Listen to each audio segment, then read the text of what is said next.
আপনারা কি জানেন, সনাতন ধর্মে বিশ্বাস করা হয় মা শীতলা হলেন রোগের অধিষ্ঠাত্রী দেবী, যিনি দাহ দেন, আবার তিনি দাহ প্রশমিত করেন। বসন্ত, হাম, গুটি বসন্ত এই সবই মায়ের লীলার অন্তর্ভুক্ত। পৌরাণিক কাহিনী অনুযায়ী একসময় পৃথিবীতে মানুষের মধ্যে অহংকার, অশুদ্ধতা ও সংযমহীনতা বেড়ে যায়। তখন দেবতারা মহাদেবের শরণাপন্ন হন। মহাদেব তার শক্তি থেকে প্রকাশ করেন মা শীতলাকে, যিনি তাপ ও দাহের মাধ্যমে মানুষকে শুদ্ধ করার দায়িত্ব গ্রহণ করেন।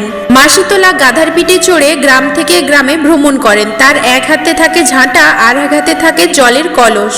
ঝাঁটা দিয়ে তিনি দূর করেন অসুচিতা ও অহংকার, আর কলসের জলে তিনি দাহ ও কষ্ট শীতল করেন। এই কারণেই লোকাচারে বলা হয় বসন্ত হলে মা নিজে গৃহ উপস্থিত থাকেন। তাই এই সময় কিছু নিয়ম খুবই পবিত্র বলে মানা হয়, যেমন নিম পাতার ব্যবহার। নিম পাতাকে শাস্ত্রে শুদ্ধতার প্রতীক বলা হয়েছে। লোকবিশ্বাস অনুযায়ী নিম পাতা মায়ের প্রিয় এবং তা ঘর ও শরীরকে শীতল রাখে।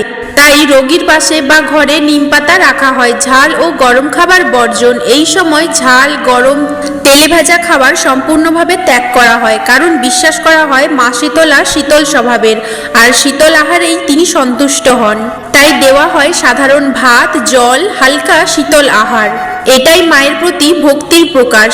ধূপ ধুনো কেন দেওয়া হয় না? লোকাচারে খুব স্পষ্ট বিশ্বাস আছে, যে ঘরে বসন্ত রোগী থাকে সেই ঘরে ধূপ ধুনো, আগুন জ্বালানো নিষেধ।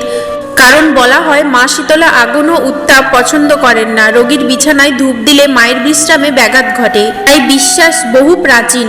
তাই সেই সময় নীরবতা, সংযম ও শীতল আচরণ, অহংকারহীন প্রার্থনা, এইগুলোই প্রকৃত আরাধনা। এই সময় রোগীর কাছে কেউ কান্না করে না, চিৎকার করে না, ভয় দেখায় না, কারণ বিশ্বাস করা হয় মা শীতলা রুষ্ট হন, তিনি করুণাময়ী।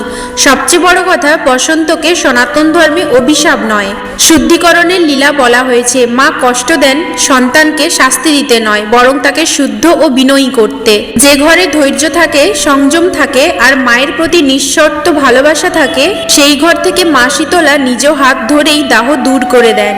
জয় মা শীতলা। এই ধরনের খাঁটি ও পৌরাণিক ও ভক্তিমূলক সত্য জানতে আমাদের চ্যানেলটি সাবস্ক্রাইব করুন।